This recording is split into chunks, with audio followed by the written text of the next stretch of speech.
është shumë interesante, e kam menduar dhe nuk është se e kam shprehur publikisht, mbase sepse dhe kontributi i saj dhe si shumë patriotëve tjerë për shumë motive, mbase edhe në ato agendat anti-shqiptare të cilat u injektuan më së keqi me ardhjen e një partie komuniste e cila u ngjiz nga dy serb, të cilët e kurorzuan me diktatorin Enver Hoxha, të cilët filluan dhe shkatruan historinë e Shqipërisë. Edhe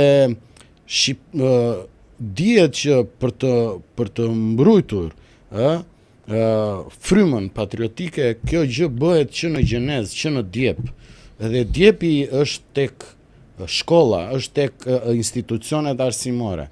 Unë mbaj mend, besoj dhe ti mbase mund ta kesh kapur periudhën që ne kishim himnin e flamurit para se të hynin në shkollë. E vërtet. Për një periudhë e humbëm, tani u rikthyer vetëm të hënave, nëse s'gabohem.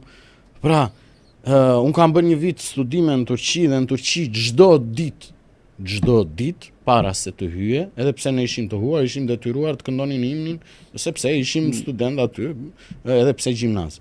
Pra, kjo tregon pjesën e frymëzimit patriotik, pra që të dua shkomin. Për t'ju rikthyer Marigo Posios, për shumë njerëz që mbase nuk e din, Marigo Posio ka qenë një vajzë e cila ka qenë aktiviste për pjesën e zgjimit kombëtar. Çdo me thënë zgjimi kombëtar.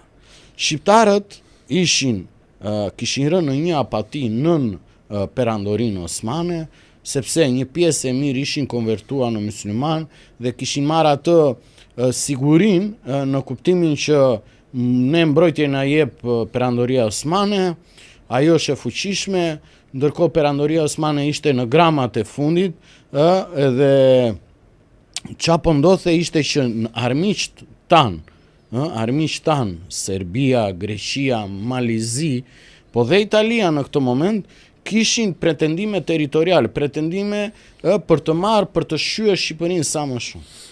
Marigo Posio ishte pjesë e saj dhe një element shumë interesant ka qenë pjesa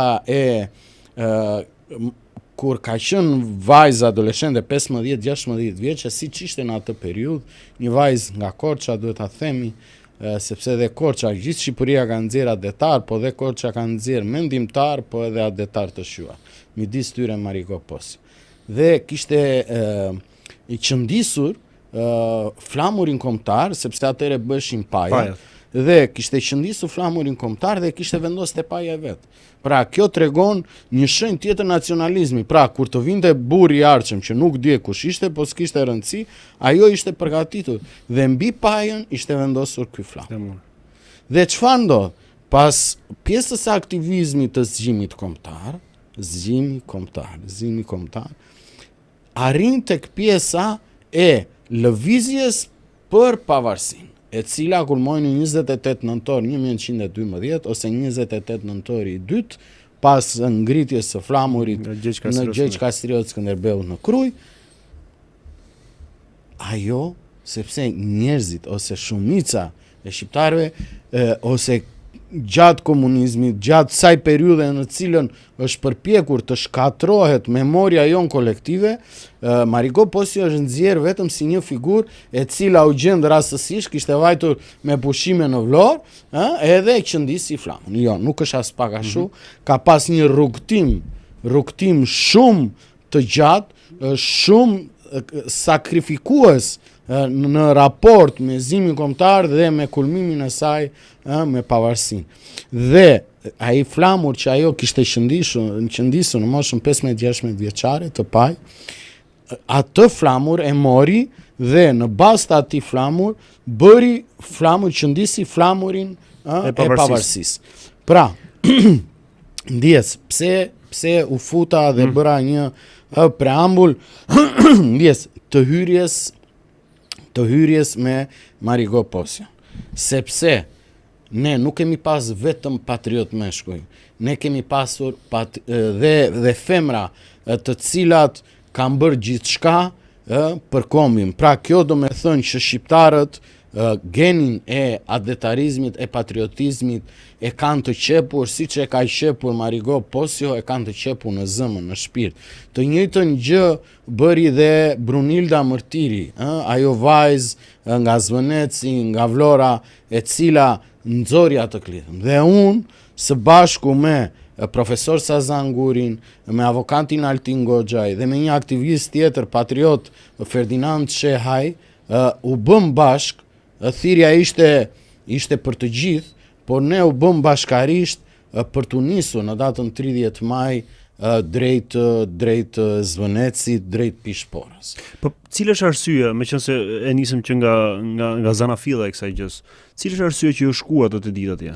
Atëre, shkuarja ishte kur pam atë gardh që ishte ngritur, pra në radhë të parë ishte impakt shëkus, si u ngrit gardhi nga sot nesër, pra duke rrethuar një zonë të mbrojtur, duke rrethuar një zonë e cila ishte aksesueshme për të gjithë, një zonë Buzdetit. Pra këto janë për dikë që merret me aktivizëm, për dikë që i ka kuptuar shumë mirë këto akte antikombëtare, sepse ne jemi në një moment që gjithë territorialiteti, integriteti i Republikës së Shqipërisë është cënuar, është çeduar nga kjo qeveri.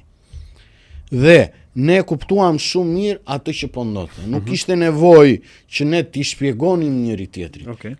Dhe u bëm bashkarisht. Si u bët bashk? Po, u bëm me telefon. Me njëri tjetër. Me njëri. Pse vendosët që të shkonit vetëm ju Klajdi atje dhe nuk u bë diçka një thirrje më e madhe që të vinin edhe shqiptarë të tjerë? Okej, shumë faleminderit, do dalim këtu. Kur mediat kombëtare filluan të transmetonin protestën?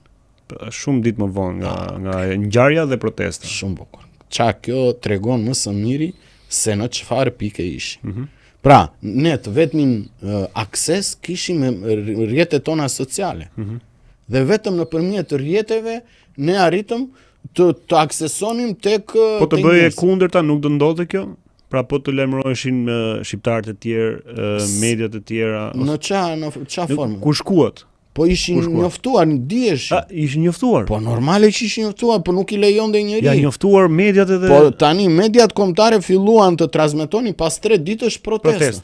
Po kam pse qenë vetë sepse u rrit masiviteti. Dhe si u bë, sepse çdo njeri si filluan gjithë pastaj duke bojkotoni mediat e po me rrjetet sociale. Pra ne u bëm, madje që doli dhe kryeministri, goditi dhe influencer. Goditi algoritmin. Pse? Sepse secili prej nesh u bë një kameraman, një zë I fuqishëm. Kur shkuat ju atje, ishin njoftuar mediat pra që ta theksojmë edhe një herë. Ishin njoftuar që ju po shkoni atje për këtë arsye dhe nuk u bën lajm kjo, nuk u transmetuan. Me njerëz të cilët janë aktivistë, të cilët bëjnë thirrje, ne kemi miq gazetar të shumtë që I kemi në rrjetet sociale, të gjithë ishin ndjeni, nuk është se që ju po shkojnë atje për këtë çështje. Absolutisht, dhe nuk është se thirrja u bë vetëm nga ne. Ne ju